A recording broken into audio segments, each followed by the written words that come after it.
week in racing. It's time to recap it. And who better to do it than Michael and Magic? Two bros/pros who cover the highs and lows of racing around the globe on every one of their shows. Real fans look forward to these guys and their last thoughts, cause they know they're not talking out of their royal ascot. What they say makes sense. So ladies and gents, sit back and relax as Blinkers Off presents The Magic Mike Show, where you hear the experts speak. The Magic Mike Show. Tune into the show every week. The Magic Mike Show. You can trust the show is the bomb because it's being brought to you by RacingDudes.com.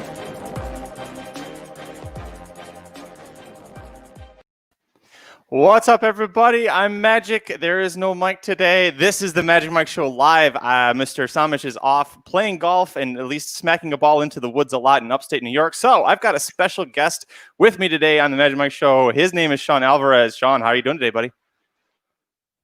I'm doing pretty well. You regret to inform me that Mike was playing golf, because I would have rather subbed for him playing golf, no offense, than doing his work. Yeah, so Sean, a lot of people probably don't know this about you, but you're a former golf pro. So when you listened back to our last show and Mike talked about his nice driver getting just run over and decimated and having to go get a new one, that probably hit a chord for you, didn't it? Yeah, I mean, I used to teach golf, so I was on staff with Callaway, and that was kind of the, free marketing for them was, give the pros, nice clubs, have them play it, and hopefully the members would get them. So usually had a pretty strong liking to my driver, and that would have been pretty horrific going into a tournament. Well, he's out there trying to find his ball somewhere over on the 13th. It's somewhere way out in the woods there. But while he's doing that, Sean is he's a SoCal native. He's actually farther south than I am. He's down near San Diego. Del Mar is his main track. Sean would be there every day if he could, if they were allowed to. Sean, a lot of our folks know you by name. They don't really know what your handicapping style is necessarily. By the way, if you are listening or watching, Sean has written a lot of wonderful articles on RacingDudes.com talking about the tournament lifestyle and the contest plays. So I highly encourage you to go check those out. The Horseplayer FAQ section is really wonderful. It encouraged me to get into it. But Sean, before we get into the show today, tell the folks at home just real quick what your handicapping style is and things that you like to look for. So I was kind of brought into the game. I saw my first horse race in 2013, so I'm new to the game like you as well. So it's kind of like a blank canvas of handicappers that I've come in contact with to kind of paint my own picture on handicapping. And the first person that kind of introduced me to the game taught me about pace and how, as cliche as it sounds, is, pace makes the race. I've seen some of the best horses get, mowed down late in the race because they were burned up too quickly, and vice versa. And we'll talk about it kind of later in the card, with an opinion I have later in the card today, or going into Saturday at Del Mar. If there's no pace at the front end, the horse is going to come from, the clouds and way out back.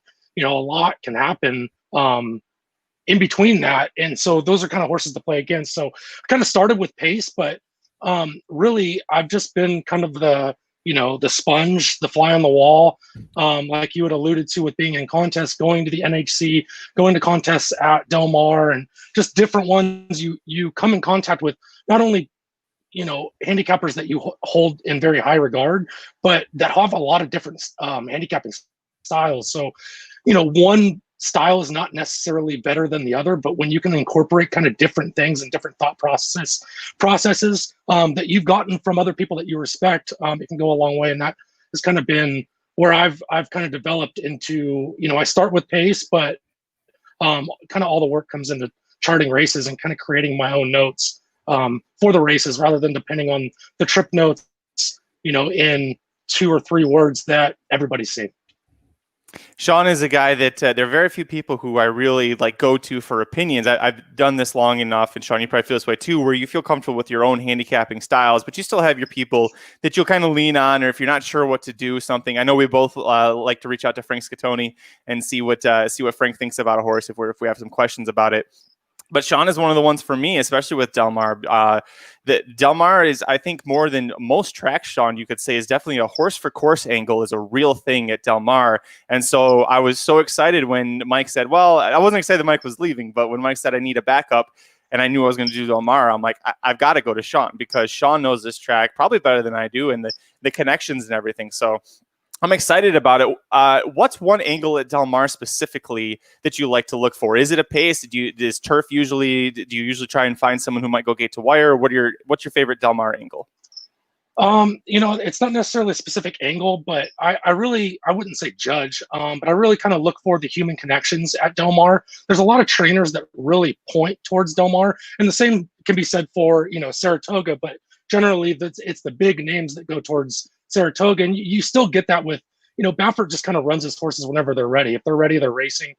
Doug O'Neill and Peter Miller, they do ramp up for Del Mar, but you start to see kind of names that you don't see very often. One of them that kind of really jumps out to mind, and he's kind of become more of an throughout the year trainer, is Ryan Hansen. 2-3 years back, his maiden starters, his top crop horses were racing at Del Mar. They were starting at Del Mar. So if you saw a horse that was kind of being overlooked at 4, 5, 6 to 1, is still taking money, because these are big pools. We're not talking about Lone Star and Will Rogers, nothing against them, but it takes serious money to manipulate these pools. So when you see a horse back in the day that Ryan Hansen had at 4, 5, 6 to 1 was a first-time starter, you can almost guarantee that horse was live. And I do kind of a similar thing with jockeys. On a first-time starter, I generally play away from Mike Smith. I know a lot of people, some people have strong opinions, negatively against him. I do not have those opinions negatively against him. I still think he's a Hall of Fame rider, but first time out, he's kind of that jockey that you want when your horse is going to be pointed towards 2, 3, 4 races, down the road. He gives his horses experiences. He doesn't push them into bad, awkward spots trying to win the race. He shuts them down, mid-stretch if he knows he's not going to get there. He gives the horses experience, and that's fantastic for the owners and connections and the horse in general. But from a betting perspective, I generally shy away from horses that he's running first time out. But yeah, all of these are different. You have to take them dynamically at the same time. The Mike Smith angle is something that I learned probably, I think, right before the COVID shutdown happened. So I was noticing when you put Mike Smith on a first time starter or a young horse, a lot of times, especially if the horse didn't break right to the front, Mike was out there to teach it a lesson. And I've said on the show, if I'm an owner, I love that. I love that Mike Smith is going to go on there and try and, if the horse isn't going to win, he's going to make sure that horse really gets an experience and an education so that next time or a couple times down the road, that horse is ramping up and going to have a really big effort. And as a handicapper, you have to separate Mike Smith, who rides grade 1, winning races at Saratoga Del Mar, from Mike Smith going out there on a maiden claimer. What's he doing? What's the real purpose here? So I love Mike Smith to death, but the small barn thing it's an interesting angle. I learned this a little bit last year. I hit with a horse at Del Mar named Black Storm in a maiden claimer.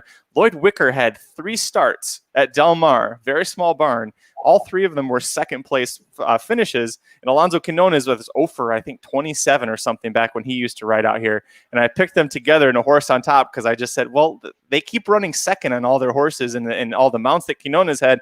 So eventually they're going to get some racing luck. And I got it at 8 to 1. So Del Mar is, especially with this chalky Santa Anita can be sometimes, Del Mar, we get to see prices come out, and hopefully that's what we'll be able to find out on today's show. We're going to be looking at the Del Mar Saturday late pick 4 sequence on Saturday, August 8th. But before we get into it, Sean, we always like to talk about a little bit on the show. What's the best thing you saw this week? I mean, just major sports being back at a competitive level, not necessarily just these, interleague baseball, spring training games. We've got playoff hockey going on, regular season baseball, basketball's ramping up into the playoffs. We've got, the PGA started today. So it feels like, while we're still kind of in this, weird moment with, what's going on outside, it's a moment of, a breath of fresh air to kind of get back to a small glimpse of what we're used to. Yeah, it's weird. I forget this because I'm so invested in horse racing now with it being my full-time job. I forget that sports are back on, and then people are like, sports are finally back. I get a little pissed off. I'm like, horse racing was always here, but you got to we're not the NBA or the NFL. So we're not going to be grabbing those headlines. I'm happy to see that the NBA seems to be, they have their shit together as far as, the bubble. It works for the NBA. It doesn't work for every sport, but it works for the NBA.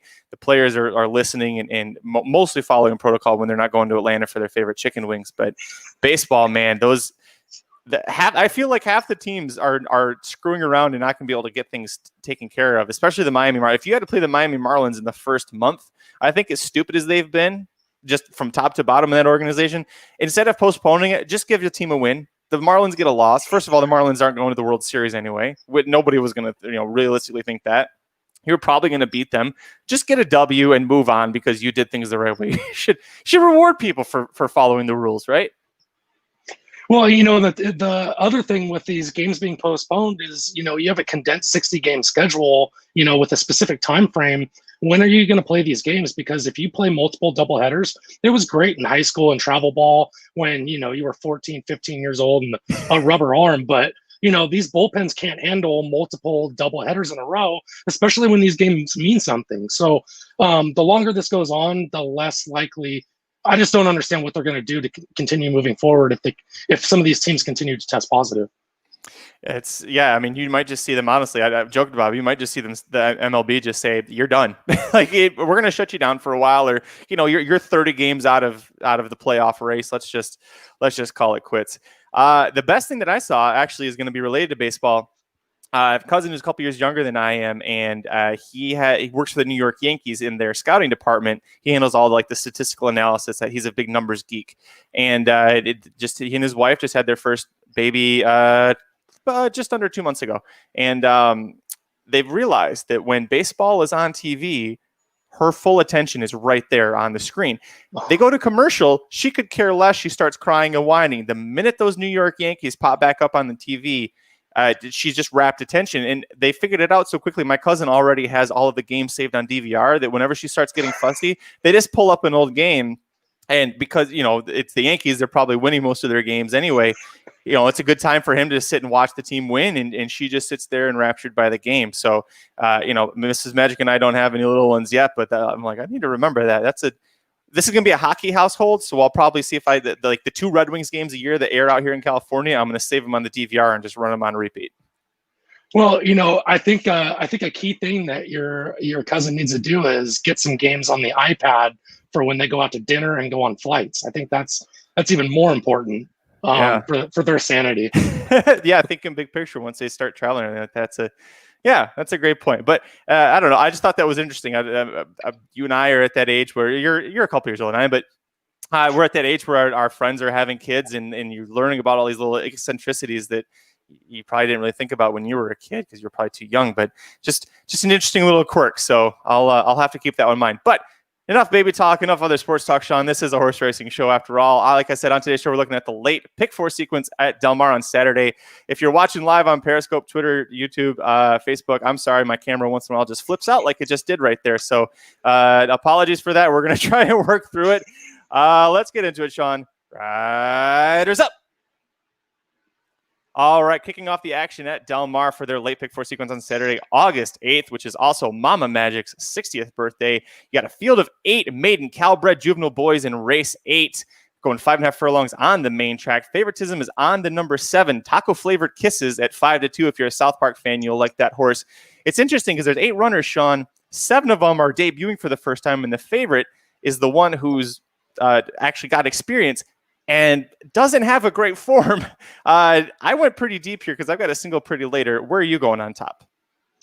That's actually where it's not where I came out with with my top pick, but it definitely was one that I included.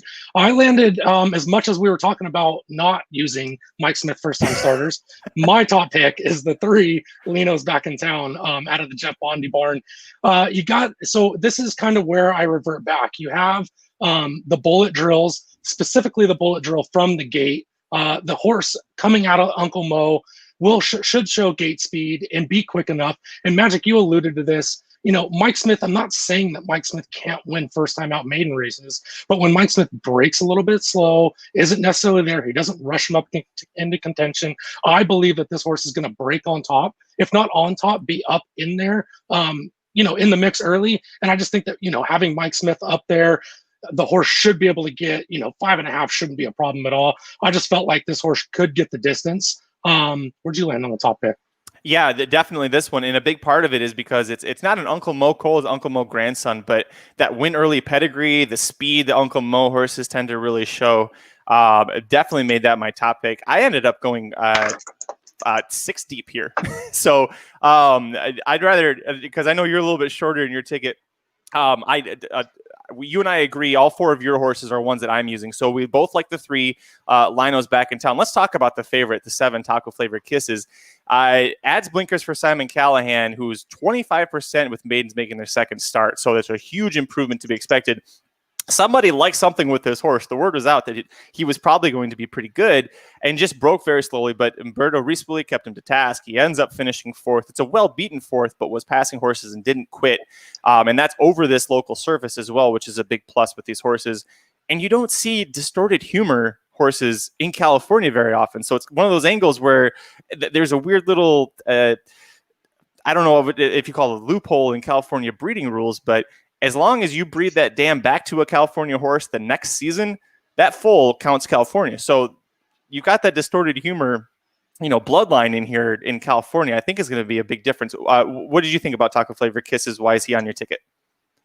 Yeah, I mean, kind of, you had touched on all the points. There's not much to look at as far as on paper. The 27 buyer figure obviously doesn't jump out. But if you watch the replay, the horse never really got settled, looked green kind of throughout. And you had pointed to it. The horse took money. The horse went off as the 2-1 favorite. All the things that you had mentioned, Rispoli takes the mount back over. I'm sure he had other calls for the race. Simon with blinkers off or blinkers on second time out, and you would expect a little bit of improvement second time out, really on any horse that you kind of look for that second time out improvement. So not only that, but then you're going to have the only horse in the field that has experience. I just think that that's going to be really tough to beat. But again, this was more of a defensive use. We had talked about small barns with Ryan Hansen and pointing towards Del Mar. The horse on the rail, Benza Goalie, at 12-1 out of the Howie Quinn barn. This trainer knows how to get horses ready, hitting at a 29% clip with a $7 ROI out of 17 starts. The horse was training up at Golden Gate. Golden Gate's still running. If Howie Quinn thought this horse was decent, he could have just ran him up at Golden Gate. Instead, the horse is being pointed towards Del Mar. I think that really speaks volumes. So I thought that horse was a horse that you had to include on a ticket, especially at a 12-1. I'm interested to know if you have the 2 on your ticket. The 2 was a play against for me at that price. I just didn't see much in the works that jumped off the page for me. Also, I kind of like to keep, this is more of my base ticket, kind of keep it a little bit trim. So I was between the 2 and the 4 on who I was going to take off last, and figured why not go with Flavian Pratt. Yeah, so I love Ben Zagoli, and I cap these without the morning line because I don't ever want that to skew me, because that's a problem that I had when I was younger in the sport, where I was like, oh, well, that's the favorite, and it always influenced me. I love that we're both on him. I think I know that I love Gio Franco as a jockey. The fact that he's over 36 going into Friday at the meet is baffling to me, because he's such a talented rider. He's been getting a lot of trash mounts, to be honest. He's a lot better than his percentage in his over 36 streak shows. If we get him at 12-1, man, that's going to be delicious. And you brought up such a great point about how Golden Gate's back in business now. Why is this horse not at Golden Gate unless this horse is going to be really good? So we'll roll there. You talked about the 2 and the 4. I'm gonna use both of them. Alexander's Dream is the 4 horse. He's also from the Jeff Bondi barn. Why would Bondi put 2 in here unless they were both pretty good? Because look at the works. You talked about the bullet that Lino's back in town, the 3 horse, had on July 11th. A week later, Bondi tried doing the same thing with Alexander's Dream. Lino's goes 47-2 from the gate. A week later, Alexander's Dream goes 47-3. So plenty of gate speed there. I love that there's that August 1st little blowout too. 3 furlongs from the gate in less than 36 seconds. This horse is good. I think, if not both of them, one of these 2 Bondi horses should definitely be right up front when they come flying out of the gate. I did use the 2. The 7-2 price actually did surprise me a little bit, but I think it's partially because Mr. Big has been really hot so far as a sire in California. 19% 2-year-old debut winners is nothing to laugh at. And at the Calbred ranks, there isn't a lot of speed there, but there's a lot of workouts underneath it. So there's a really strong foundation. Timmy Actine's 14% with first-time starters, so that's a good angle to use. But I understand because you didn't go 6 deep here like I did. You're trying to be a little slimmer there, and when it comes down to price, I would go with the 4 over the 2. I don't know that the 2's got a really strong chance to win first out, but there is a lot of potential in this horse, especially as a Calbred, and that's why he made my ticket. Yeah, I mean, you make solid points on all of it. The 2 would definitely be on my ticket as far as the defensive views. On tickets where I'm singled, elsewhere where I can afford the coverage. I handicapped it as well with you. Just knowing the connections. Without the morning line as well. Just knowing the connections, I just kind of figured this horse was going to be a shorter price. And unless the horse was 10-1, it was kind of more of a, I wasn't going to use. But even if the horse was 10-1, you just knew you knew they were going to, bet the horse down to at least 4 or 5-1. I also used the 6 Susie Q's brother. This is the last horse that made my ticket. This horse has got a lot of good works. Mark Ladd is very capable first time, especially 21% with positive ROI with juveniles. My concern, if you look at his works, and this is why I went back and forth so much, he was working really well, and then he got to Del Mar and back-to-back dud, like just really flat efforts. And I don't know if that was Ladd just trying to, like, the horse is ready, now let's just try and keep him fit until his debut, looking for this spot. I got to think, I didn't look at the condition book, but I got to think there were other Calbred races he could have debuted Susie Q's brother. So the fact that there's 2 really slow efforts at Del Mar on the workout tab concerns me. But Commissioner's 21% with 2-year-old debut winners. So again, like I got to go there to do it because I've got a single later. So I went with a 6, but I'm also hoping when I'm going 6 deep here in an 8-horse race that at least one of these is going to scratch. They tend to do that, especially as 2-year-olds. That'll make my ticket a little cheaper, and here I don't have to handicap and give out another ticket. It's just already there for me. Yeah, I mean, this was a difficult race. Truthfully, I can make a case for almost all of them. Mm-hmm. Even the 8, you kind of almost get to a point where why not, Adam? It was definitely a difficult race, especially if the 7 doesn't fire. Mm-hmm. I can tell you right now, if I hit the all button, you can go to the window with the favorite, because every time I hit the all button, it's the favorite every time. Well, if you end up doing that, if you make that change, make sure you let us know, and I'll adjust my ticket accordingly. I'll hammer it pretty hard. But yeah, Dennis, come back with the single and the 7. We'll move on to the next race, the second leg at Del Mar on Saturday, August 8th, the second leg of their late pick 4 sequence. Race 9, this is the big feature of the day, the Grade 2 $150,000 Yellow Ribbon Handicap. Now, there's 8 horses that are going to be entered in here, but it's only going to be 7 making the gate because Richard Mandela actually said Jolie Olympica is going to be scratched. They're going to point her to, I believe, is a Del Mar Handicap for her next start. She'll be going a mile against the boys. So she's out of here, which means she is not your favorite. Looking at the morning lines the way they are on Equibase, if you're watching live, Bo Recall's 3-1, Keeper of the Stars is 7-2. I would say one of those 2 is probably going to be 2-1, and the other one probably about 9-5, right there with them. You and I both love Keeper of the Stars. I didn't make her my top pick, but I made the mistake one time of leaving her off, and it hurts so badly. It just stings every time I think about that. So she's definitely on my ticket. Did she make your top choice? Oh yeah, she's definitely my top choice. This was kind of one of those races where I really couldn't get past Jolie Olympica, especially the way the pace was going to play out. And because of that, I really loved Keeper of the Stars going into this, but I just couldn't keep her on my ticket because I just didn't see a way, the way the pace ran out, that she was going to beat Jolie Olympica. Now, flip-flop that, I think that Keeper of the Stars is going to get that same trip.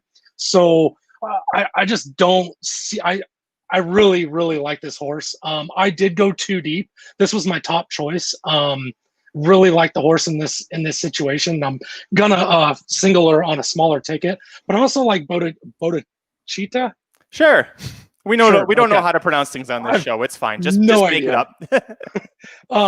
This horse is just primed, getting to her best form. Flavian stays aboard. One of my plays against is actually on Bo Recall. I don't see a lot of pace in this race as far as like a pace kind of setup. Horses that kind of need the lead. There's a lot of horses that are going to be on the front end, but none of them really need the lead. So I think you're going to see a lot of jocks grab. You're not going to see a strong pace. I just think there's going to be too much ground to make up on with Bo Recall. So the only other horse that I included was the 2 Bodachita. this was a horse that is going to come from a little bit further back, but I feel like is going to be maybe a step or two in front of Beau Recall, is going to have that first run in front of who I think is probably going to be the favorite. And also you're getting Flavien Prat. I mean, if there's ever a jockey that you can be like, you can just trust to make the right decision at the right time, I mean, anywhere in the country, I'm giving it to Flavien right now. Yeah, she was my top pick, Bodacita. She's improved every single start, and if you scratch off the Lady Shamrock when she didn't have Pratt aboard, who you alluded to, she's either finished first or second, or the one time she was fourth with Pratt aboard, it was by a half a length. So she's always been extremely competitive with Pratt in the saddle. Those Beyer speed figures, if you use DRF, have been improving every single time. She got a 95 for the Gamely, and my dogs are agreeing with me. They like that. If you look at the Gamely, she got a 95, and part of that's because it's a grade 1, so her Beyers are just going to be a little higher for that effort. Are you concerned at all about her being a bounce candidate? Because, sorry, It's fine. Is it really loud? I can't tell. I mean, I have headphones on. It doesn't bother me. All right. Well, we'll just keep going. So that was her first time going a mile and an eighth. So my concern is she a bounce candidate, or did we just find out the distance is what she really needed? Go ahead and give me your thoughts. I'm going to get them to shut up real quick. But go ahead. I don't necessarily think it's a bounce candidate. Richard Baltas, especially since he's kind of been with Little Red Feather, has had these kind of horses where, he's pointing at specific races. That was a start. That was actually her first start off of about a 2-month layoff. And obviously she ran well to Keeper of the Stars, who had that first run that we had kind of alluded to. So you get that kind of fresh experience at that level. Again, like you said, Flavien stays aboard. Flavien knows the horse. I don't believe that Richard Baltas would be putting the horse in this position if she were kind of a bounce candidate. And what I also like to see is you get those 3 slow works on the turf. It's almost like just kind of getting her into form, not kind of cranking on her to get ready, just spinning her up just to make sure that she's tuned up. So I don't think she's a bounce candidate. And yeah, I think she's got a giant chance at this distance. And I would love to get 6-1. I honestly think that Beau Recall and Bodacita is going to go off at the same price at around 3-1. Oh, wow. Okay. Yeah, the 6-1's again, that's also with Jolie Olympica being in here, was it when John Lees makes these morning lines. So I'd be curious to see what he thinks it would be, what he'd adjust it to be without her. So we talked about the 2 and the 6, Keeper of the Stars. We're both using, I ended up going 4 deep. I use Beau Recall. She's the defending champion, and this is going to be her third start off of a long layoff. If you look at who she's been facing, she hasn't, like, on paper, her form doesn't look the same. But if you look at who she's been facing, there's nobody like that here. There's no newspaper of record. There's no secret message.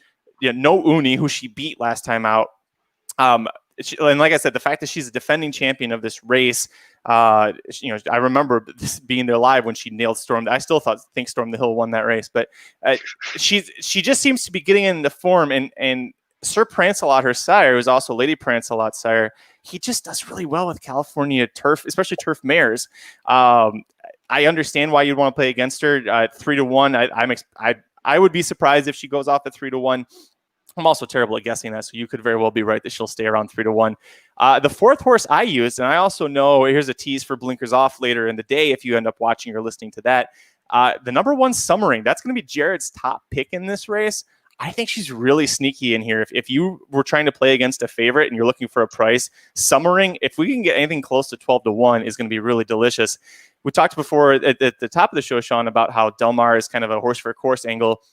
Her first 2 career starts for Tom Proctor, who's not a California trainer, were here at Del Mar. She won the Juvenile Fillies turf after breaking her maiden on debut. Drayden Van Dyke aboard for both of those. She didn't really have a good effort again. She struggled to stay healthy in 2019. She only made 2 starts. But then 2020, she was against lesser competition at Tampa Bay Downs, Laurel Park. But she had good buyers in the mid 80s. She's going to need to take a big step forward to try and compete with some of these from a buyer perspective. But she's a 4-year-old, so this, she should be rounding into her best form, like we were saying about Bodacita. And by Warfront, she's going to love this turf. She's going to love this distance.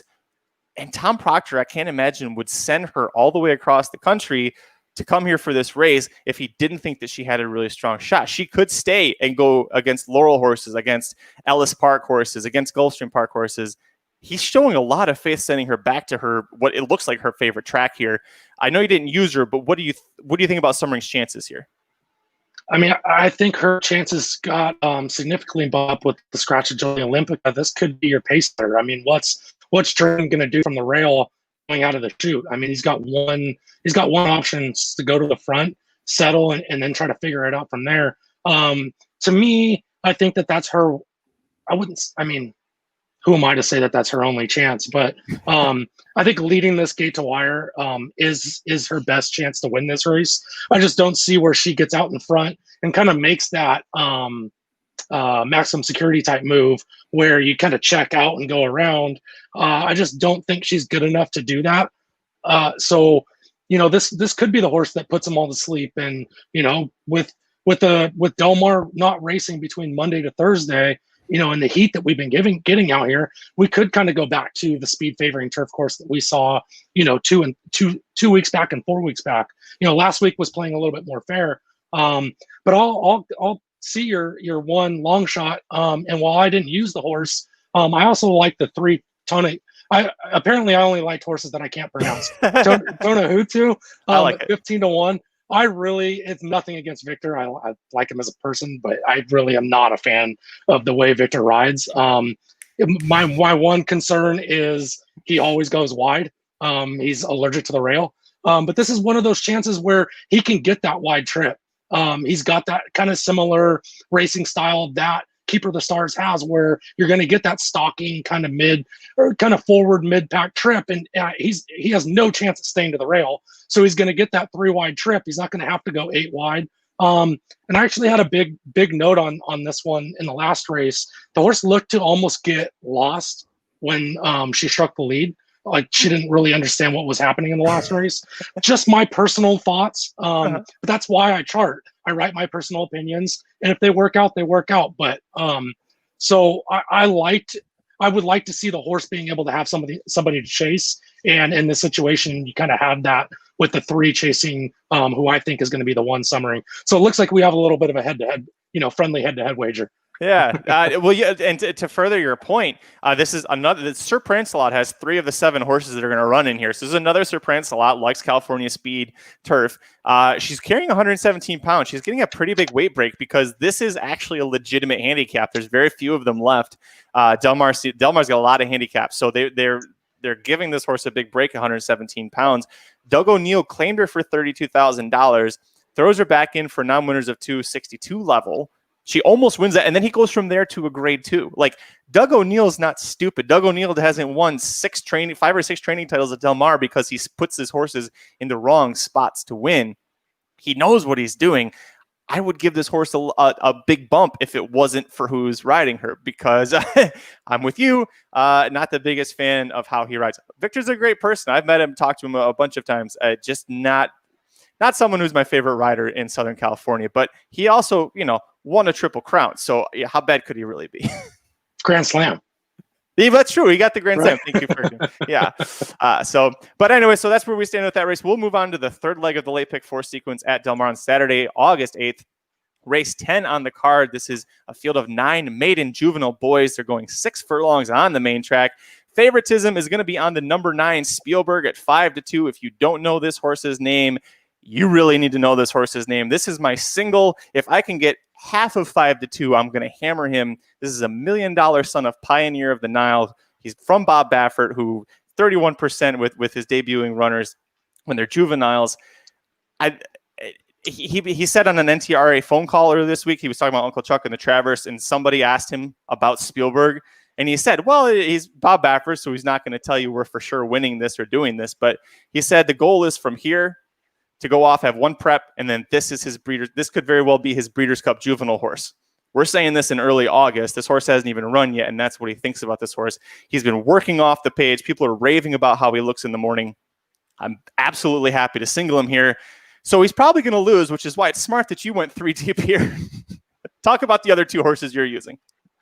So, yeah, I thought the 8 was interesting. I know that you and Samich talk about Luis Mendez in his 2-year-olds. It's not very often that you see a horse making his third start for Luis Mendez, which is interesting. But the horses got kind of squeezed out of every start. And the way Luis Mendez's horses kind of, I wouldn't say bottom out the field, but they kind of put you to sleep early when they break, a length, 2 lengths out in front and just keep going. So this horse's chances of kind of getting eliminated at the break, you still get Hernandez to take over for Ruben, which I don't love. I know you don't love it as either because we both like Ruben. But he's definitely a top jockey coming down from Golden Gate. So I thought that was interesting. And the other one that I played was the 3 Noble Reflection. Again, out of the Richard Baltas barn, you get those 3 bullet works. You get the gate works as well that aren't necessarily bullet works, but a minute flat going 5 furlongs, 2 out of 6. You might as well be a bullet work. I don't love that the horse hasn't gotten a work over the track, but he gets able out of Liam's map. I just thought the horse was going to be interesting, but I mean, like you, the 9 was my top pick. As humans, we're a creature of habit. So we had talked about angles and certain things. When you get 2 bullet works out of the gate from Baffert, and then you get the 5 furlong minute flat drill, it's almost it's such a pattern on how identical it is. He probably yelled at whoever was the exercise rider that made it a minute 1 and not a minute flat, because it is 2 bullet drills from the gate, a minute flat. What is interesting to me is you get that third 6 furlong bullet. That might be alluding to what you were saying with this might be his juvenile horse, wants to get a little bit of work underneath on the horse. This horse looks like the real deal. But this again is my base ticket. I'll single the 9 on other tickets where I can spread in the first leg, spread in the last leg. But I would definitely be interested in seeing the 9, and 5-2 has 0 chance. I think 7-5 is a bet. I think the horse goes off at even the money or 4-5. I'm with you. I mean, the people who know that Spielberg has been working lights out, because that's how I found out. I found out with people who know. And you did bring up a good point. The way that he's working looks like he's going to want distance. Bob Baffert did say that he thinks this horse needs a little bit more distance, but he says that a lot about his great horses, right? His great, when they're about to debut, he said, well, I think this will be good, but ultimately he wants 2 turns. He said that about Cezanne. Didn't actually turn out to necessarily be true, but that's the way Bob Baffert works. So you kind of have to learn to read between the lines. And this is why I was so happy to have you on, Sean, because you looked at those last 3 works and you went, I know what this, boom, horse should be ready to fire. The 8-horse Dr. Schivel, I was a little surprised that you used him, just because Luis Mendez, he's been a little cold since he got to Del Mar. It's been a little bit of an off time for him. But this horse has got a lot of potential. I singled him when he was in his debut. It didn't pan out, but I am very good friends with his co-owner, co-breeder. So I kind of got a word that this horse was going to be really talented. I just didn't like that he didn't run a lot better in that second race at Los Al. And I know Sonic Breeze is going to be good enough that he's going into the Best Pal Stakes earlier on the card, which is the first greatest stakes for juveniles at Del Mar. I just couldn't get over that, but he's supposed to have a good amount of talent. He's by Violence, so you know that he's going to be firing. He should be firing as a 2-year-old. But once again, Spielberg, the 9-horse, look out, because this could potentially be the next big Breeders' Cup juvenile horse for Bob Baffert. We'll see what happens. Well, I think another thing to keep in mind, especially with Luis Mendez, in previous years past, the Del Mar dirt track has kind of played, I don't want to use the word highway, but definitely speed favoring. And look at the last, pretty much every weekend that Del Mar's ran, the rail's been either not well or absolutely dead. You want him to come from a little bit off the pace, and you want him to come from wide. And every one of Luis Mendez's horses are trained kind of similar to a Baffert horse. They're trained to get out of the gate as quick as they can, settle about a furlong out, and then just keep going. So I think the track is kind of played against his barn. So I'm not holding those stats against him as much as you would kind of alluded to. I'm not bashing it, but I'm kind of giving him a free pass. Yeah, and like you said before, this is the West Coast version of Saratoga. People point to this. People, unless you're Bob Baffert, who's like, when they're ready, just run them. People point and they get ready for these meets. So he's facing a much higher caliber of potential crop than what he would be facing if he was at Santa Anita back in June. So it's a good point. We'll move on to the fourth and final leg of the late pick 4 sequence at Del Mar on Saturday, August 8th. Race 11 on the card, and this is the classic Del Mar last race of the day. You've got 12 maiden fillies, 3 and 4, going a mile and an eighth on the turf course. Favoritism is on the number 11, Ya Beauty, at 7-2. She's making her first start in North America for Peter Miller. What's interesting is there's a key race, Sean, because 5 of these runners all exit the same race that was here on July 11th, going a mile. And I'm taking 2 horses out of there that finished 7th and 10th. Nobody who was anywhere close to it. I'll get into it one more about why I'm willing to forgive them for that race, but I want to know who you got on top here. It doesn't sound like we're using the same horses. I used the 6 on top, Sweet Devil. I thought it was interesting that the horse, from a mile on the turf course at Del Mar, you do not break from the chute. So the horse had to get over and did it nicely on its own. Just was a little bit too much for that horse to kind of seal the deal when he had to use as much speed, kind of getting out and getting over that Hernandez could. And the horse had a good gallop out late, so it seemed like there was kind of something left. So that's why the horse landed top on my ticket. I'm interested to see if I'm even using your top pick. You and I agree on one horse here.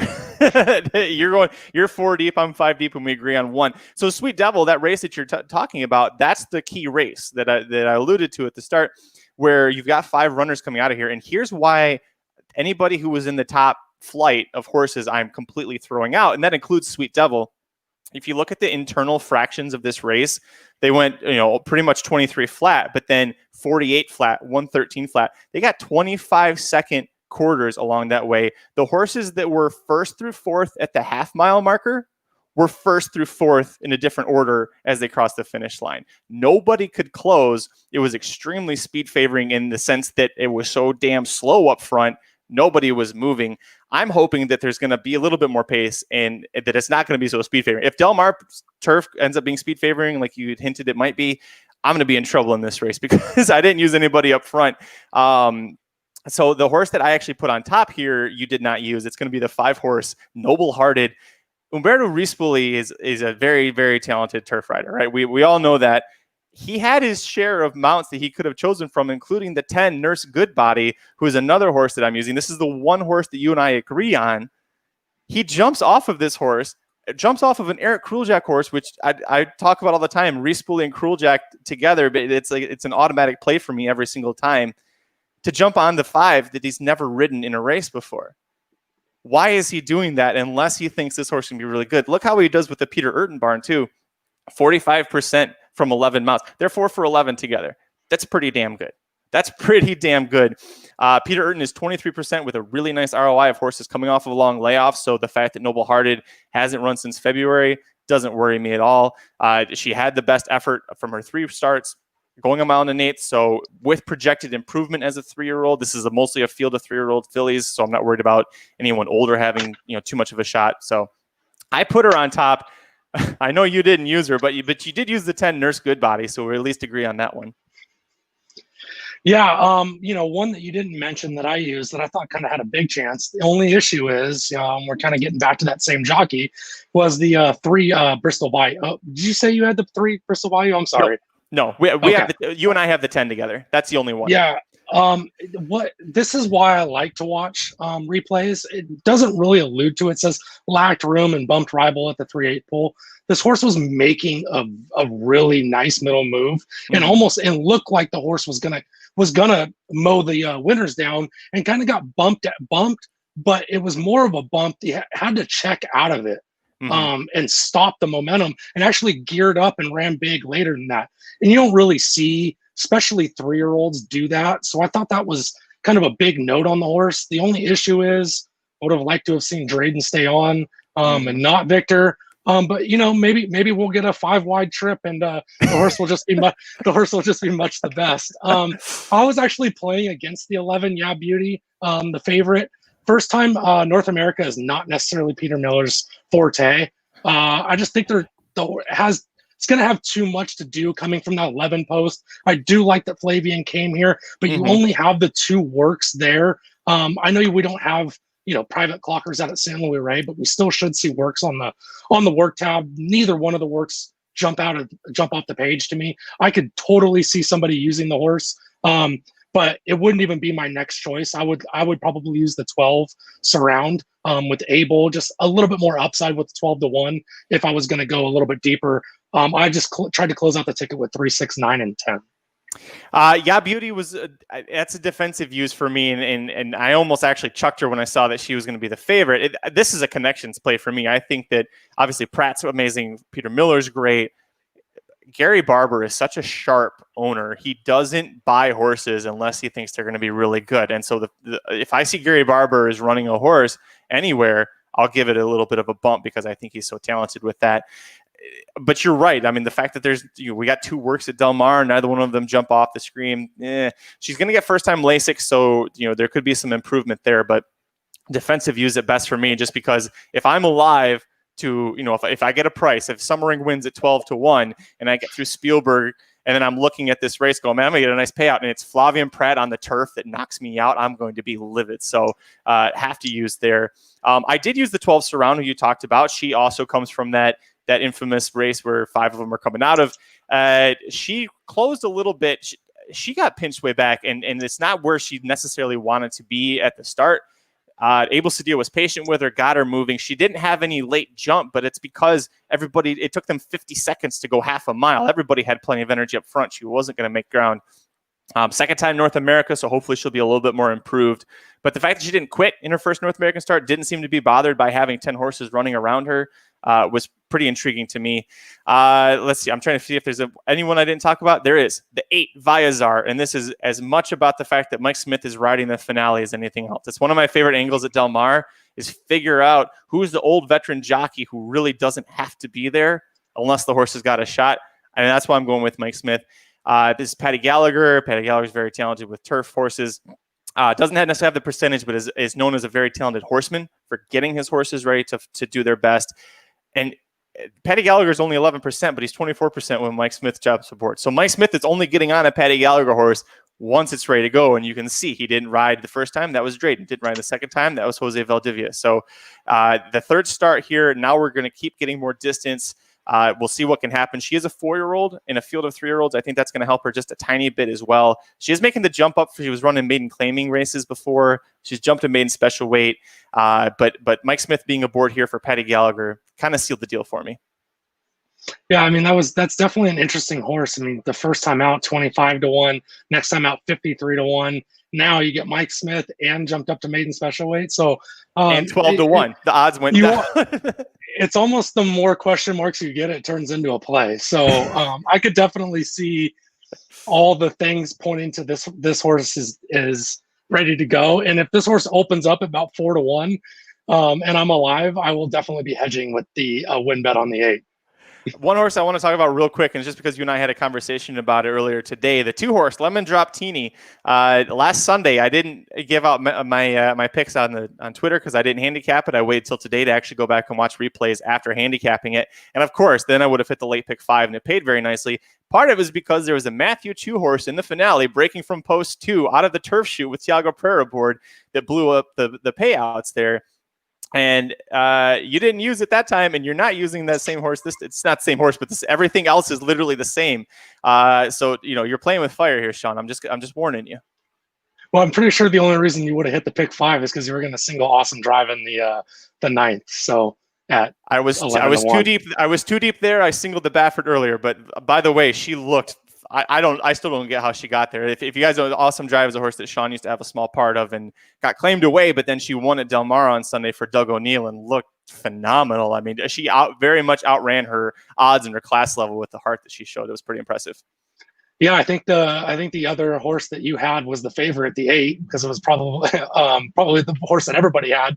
And I just kept saying, just follow the 8, just follow the 8. And then I had to stop myself and say, wait, she's running better than the 8. Get out of there. Pass the 8. Pass the 8. Get out of there. No, that was a fun. It was bittersweet. Obviously not having her in our barn with Andrew Lerner anymore, but the fact that she's still running in Southern California. I've talked to Doug a handful of times, seems to be a great, super nice guy. So the fact that she's still here running and obviously winning is, can't help but root for her,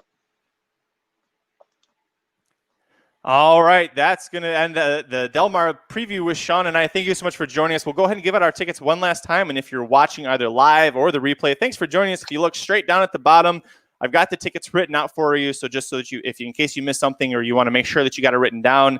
Sean, you're the guest. I'll let you go first. Go ahead and give out your ticket. All right. I am 1, 3, 4, and 7 with 2, 6 with 3, 8, and 9 with 3, 5, 6, and 10 for $48 on a 50-cent play. 3, 5, 6, and 10. Did you mean 3, 6, 9, and 10? Sorry, 3, 6, 9, and 10. There we go. I was like, shoot, I thought I wrote it down wrong. I am going 1 through 4, 6, 7 with 1, 2, 6, 7, singling the 9, Spielberg, and then going 5, 8, 10, 11, 12. That is a $60 ticket, a little higher, but I'm also hoping that I'm going to get at least one of my picks scratched out of that opening leg just to make it a little cheaper. Sean, thank you so much for joining us. Tell the folks where they can follow you on Twitter and to get your great picks and your insight, but even better, they can see the 1.5 million GIFs that you post about a day. Well, I recycle the same about 5. So once you see the first 5, you've seen them all. Yeah, I'm at Smooth Turn 2, Smooth Turn the number 2 at Twitter. You can find my picks and articles at racingdudes.com. Yeah, Sean is also one of the contributors for our inside track to the Travers Stakes wagering guide, which is now available. Go to racingdudes.com, click on the handicapping products page. Of course, there's the Travers full preview, all 5 stakes races. Aaron gives very in-depth previews, tells you about every single horse. Not just that, the entire card. He gives you a race-by-race capsule, his picks, his recommended plays, the tickets. It's all there, along with a top 4 consensus pick from every one of our handicappers, including this man right here. So, Sean, the last time you did it, we teased you because there were a lot of 5-horse races, and I said somebody's going to leave off one horse in one of these 5-horse races that ends up winning it. I didn't mean for it to be you, man. I mean, I appreciate you taking the bullet for everybody as a newbie, but at least there's no 5-horse field. They're all 7 and 8-horse fields this time. You know what's funny is I was actually in Vegas and I was walking into the Westgate as that race was going off. And I remember handicapping the race, thinking there was going to be more speed in the race. There's going to be a hot duel.